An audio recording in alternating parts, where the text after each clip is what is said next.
आज हम बात करेंगे उस टॉपिक के बारे में जो थोड़ा सा सेंसिटिव है, भावनात्मक है और थोड़ा सा डिस्टर्बिंग भी।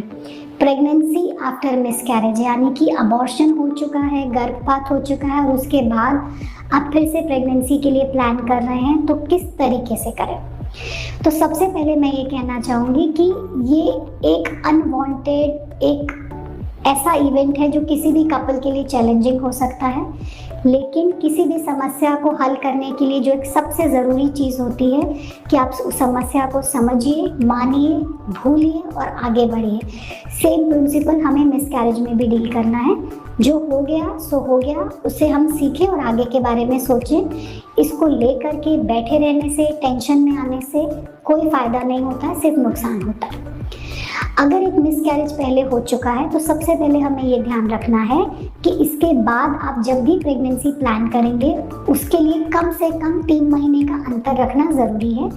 ये वो 3 महीना होता है जब बॉडी रिकवरी मोड में जाएगी, आपको फिर से तैयार करेगी प्रेगनेंसी लेने के लिए।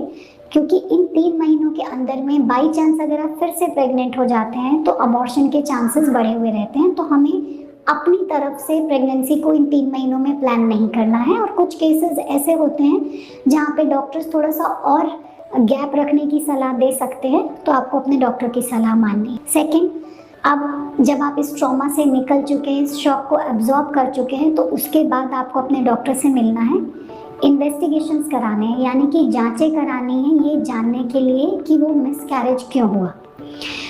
हम जब जांचें करते हैं तो हम 2 बातों का ध्यान लेकर के चलते हैं। पहला, ज़्यादातर केसेस में जो 60-70% केसेस हैं, केवल उनमें ही हम आपको वजह बता सकते हैं कि अबॉर्शन क्यों हुआ।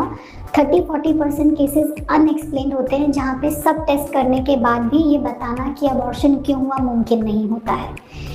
एक अबॉर्शन के बाद सभी जांचों के कराने की ज़रूरत नहीं होती है, क्योंकि एक अबॉर्शन के बाद फिर से वही चीज़ दोबारा होगी उसकी संभावना बहुत कम रहती है।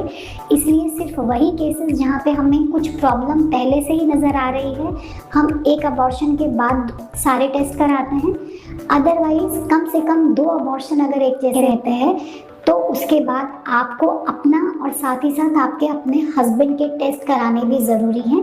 ऐसा नहीं होता है कि मिसकैरेज की वजह सिर्फ और सिर्फ औरतों में कोई प्रॉब्लम होती है, इसके लिए हस्बैंड्स भी जिम्मेवार हो सकते हैं, तो दोनों के टेस्ट हमें कराने ज़रूरी है। थर्ड, अगर हमें कुछ रीज़न पता चल जाता है फिर तो बहुत अच्छी बात है, हम उस रीज़न को ठीक कर सकते हैं, तो उसे पहले ही ठीक कर दिया जाता है, या उसके साथ में जो भी इंस्ट्रक्शंस प्रेगनेंसी के दौरान लेनी होती हैं वो आप अपने डॉक्टर के साथ डिस्कस कर सकते हैं। प्रेगनेंसी रुकने के बाद दवाइयाँ, सावधानियाँ जो भी डॉक्टर्स आपके बताते हैं उसका इस्तेमाल अगर आप करते हैं तो हम ज़्यादातर केसेस में मिसकैरेज को अवॉइड कर सकते हैं। कुछ केसेस ऐसे रहते हैं जहाँ पे कोई भी रीज़न हमें नहीं पता चल रहा है, तो वहाँ पे भी आपको कुछ घबराने की बात नहीं है। आप प्रेगनेंसी प्लान करने से 3-4 महीने पहले अपने डाइट और लाइफस्टाइल को एकदम सुधार लीजिए। हेल्दी खाइए, हेल्दी लाइफस्टाइल को फॉलो करिए। कोई भी आर्टिफिशियल फूड, सप्लीमेंट्स, कोई भी मेडिसिन आप अपने ऑब्स्टेट्रिशियन की सलाह के बिना नहीं लीजिए। और इसके साथ साथ में आप रेगुलर प्रीनेटल वाइटामिन का इस्तेमाल करिए। प्रीनेटल वाइटामिन में फॉलिक एसिड आपको लेना ही लेना है, चाहे आपके में कोई प्रॉब्लम निकल करके आई है तो भी लेना है, नहीं निकल करके आई तो भी लेना है। इसके अलावा कुछ केसेस ऐसे रहेंगे जहां हमें कुछ प्रॉब्लम समझ में आ रखी है, तो वहां पे हस्बैंड और वाइफ को कुछ मेडिसिन दी जाती हैं, वो आपको रेगुलर इस्तेमाल करना है।